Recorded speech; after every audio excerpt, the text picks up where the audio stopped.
انتبه لخطر ظهور النمل في بيتك. تقبل الله أعمالكم أيها الأحبة، وحشرنا الله وإياكم مع نبيه المختار وآله الأطهار.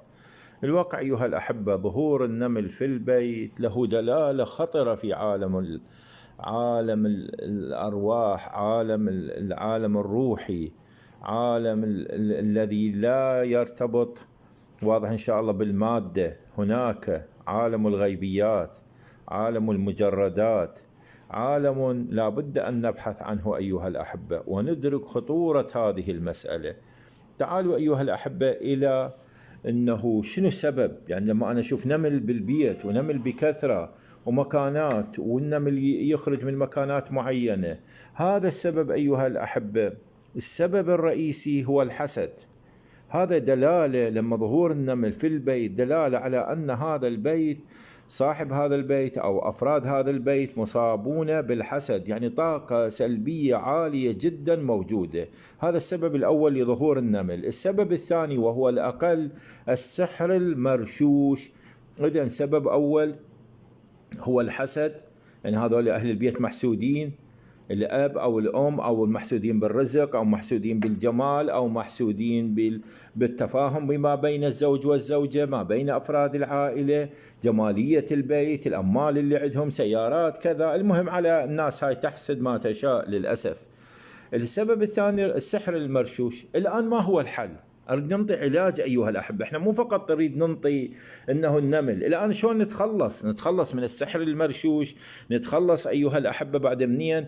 نتخلص من الحسد. الواقع أيها الأحبة، نأخذ سطل ماء، رجال نساء أهل البيت، تأخذ سطل ماء وتقرب فمك إلى هذا السطل مالت الماء، تقرب الفم مالتك إليه وتقرأ عليه سورة الحمد 70 مرة بنية الشفاء، بنية العفو، طرد النمل، طرد الطاقة السلبية، طرد الحسد، طرد السحر المرشوش، الخلاص من السحر المرشوش، الخلاص من الحسد.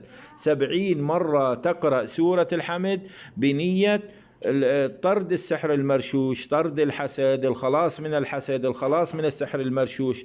بعدين تأخذ ترش على الأماكن اللي يطلع من عندها النمل، ترش الماء بيانية بنيتي، واضح إن شاء الله، طرد السحر، الخلاص من السحر، علاج البيت من الحسد، من السحر المرشوش، من العين، من الطاقة السلبية. ترش تلك الأماكن، واضح، ترشها كلها ترشها، عتبة البيت، باب البيت، داخل البيت، الغرف، الأركان، وتكرر ذلك إلى أن تتخلص من النمل. فإذا تخلصت من النمل فمعنى ذلك أنك تخلصت من السحر المرشوش وتخلصت من الحسد. يعني إذا بعد ما شفت نمل بالبيت، خلاص البيت قام ما يطلع به نمل، هذا دلالة ولله الحمد أنه تم الخلاص من الحسد اللي كان موجود بالبيت، أو من السحر المرشوش الذي كان موجود في البيت.